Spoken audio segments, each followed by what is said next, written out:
you doing this week, Tom E. Current? Tremendous. How are you, Adam and Mego and Christian? I don't want to speak for everyone. I think we're doing pretty well here today. I've been better. Great. We got lobster rolls in here, Tommy. It's not raining anymore. It was real ugly weather earlier, so I think we're doing better. The lobster rolls are certainly helping. That's true.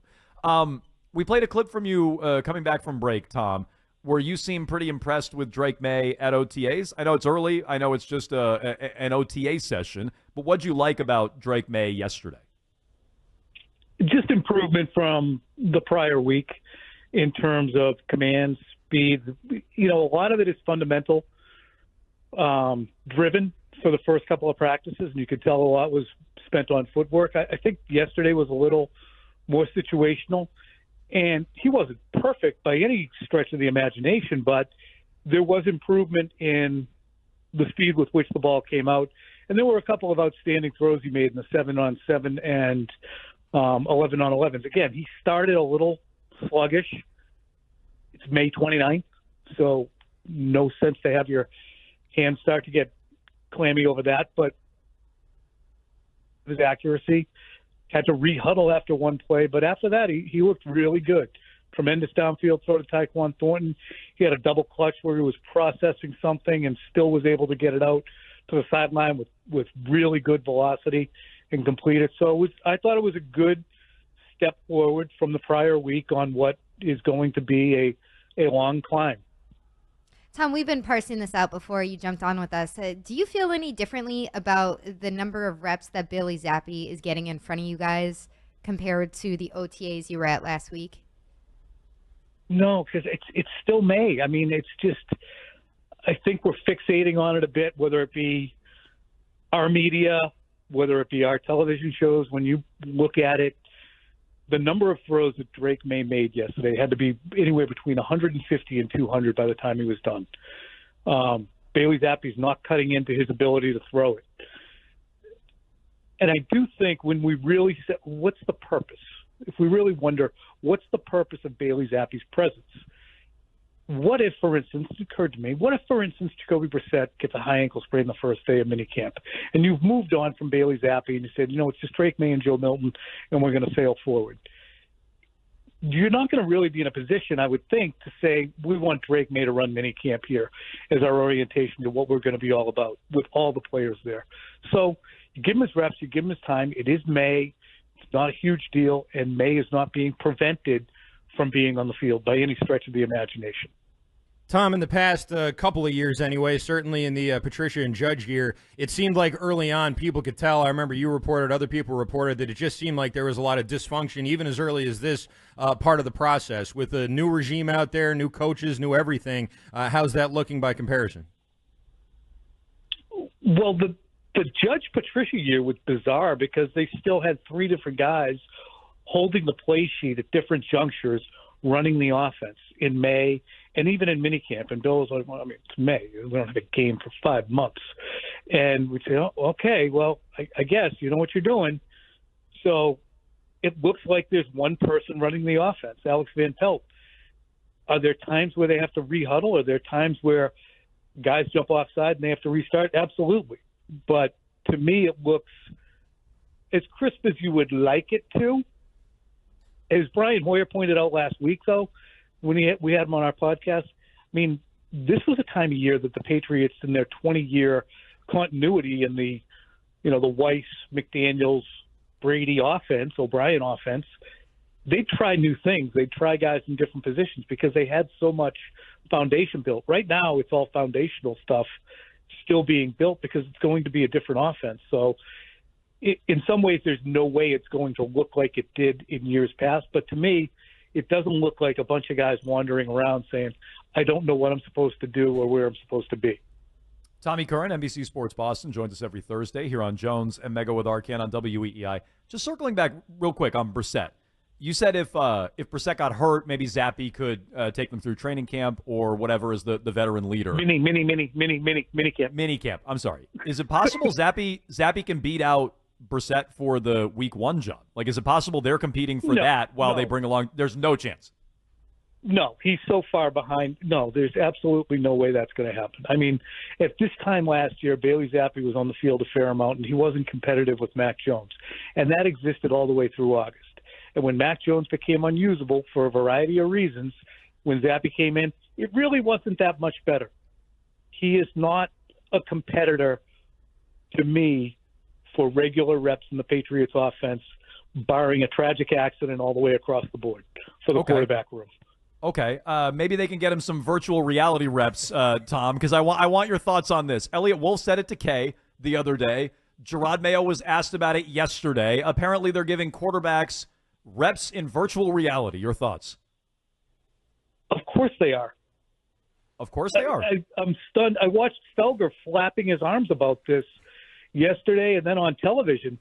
What year are you guys in? I don't know. In virtual reality quarterback stuff. This is what Brady was doing? It dominated in 2015. This stuff started in 2015. I mean, you can go back and look at quarterback virtual reality being used a decade ago. This is prevalent.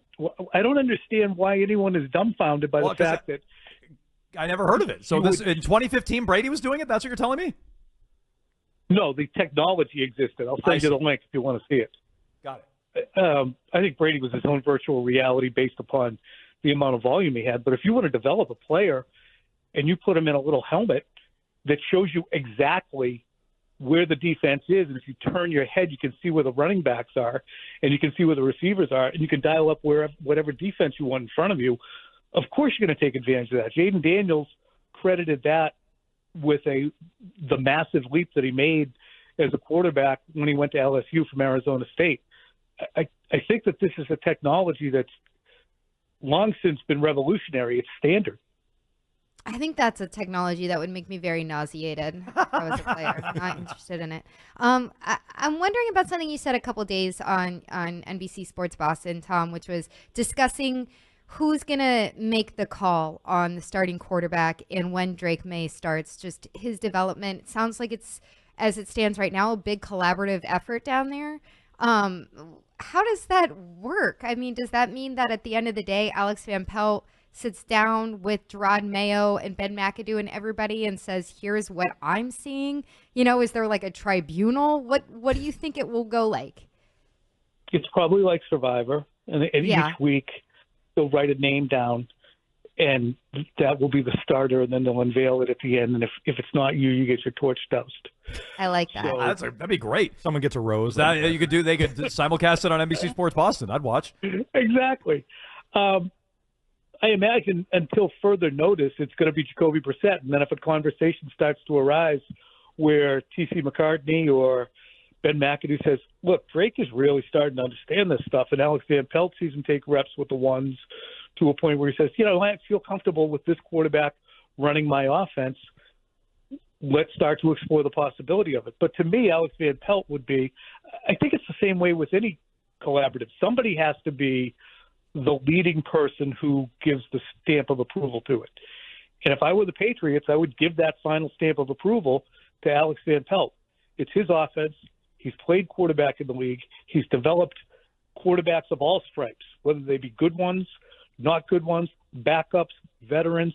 He knows what it takes to play in the NFL and not embarrass yourself. So to me, I would think that he would be the voice that I would turn to and say, Alex, do you think Drake Maye is ready yet to run your offense? So everybody's going to be able to give their 2 cents and maybe devil's advocate. Say you're Elliot Wolf and you have a lot at stake with this pick. And you say, well, do we really want to bring him in against Team X? And Van Pelt might look across and say, we can't coddle the kid. We can take care of developing him, but we can't coddle him. That's what's going to be interesting to me. And the next time we have a chance to talk to Van Pelt, I want to hear from him. Just because things went south for Mac Jones and his nurturing wasn't exactly outstanding, you don't want to pin the needle on the other end and stay away from throwing Drake Maye into the deep end. And I would imagine Alex Van Pelt, with his experience, with his age, with all the guys that he's had, at some point he's going to say, F it, get him in there. What's the worst that can happen? If he can't take it, he's the wrong guy. Tom, before we let you go here, I read today that Gerard Mayo, in sort of changing the culture, and this is stuff that's been reported on before, but that he'd been taken down and sort of paring down some of the Super Bowl stuff in and around the locker room. Is that a decision that ownership was on board with? I have no idea. I don't. I think that probably would be something that rises to the level of, hey, do you mind if I take this down? I think that you get to decorate your workspace the way you want to, and ownership wouldn't enter into that conversation. If they think, again, it goes back to, if you hire a person to be a manager and that manager wants to put up motivational posters that read anything short of offensive, then you say, okay, well, if you think that's what works, go ahead. So I don't know if ownership has a ready answer on whether or not they think that's offensive. But to me, if you're building your own culture, you say, that's us, that's our legacy, but let's see what we can do to get back to the playoffs for the first time in a few years and stop thinking, that we're that team. Okay, fair enough. Maybe Mayo decorated in virtual reality ahead of time just to lay it all out. He's Tommy Curran, NBC Sports Boston. He joins us every week here on Jones and Mego with Arcand. Tom, we'll talk to you next week. All right, guys. See you.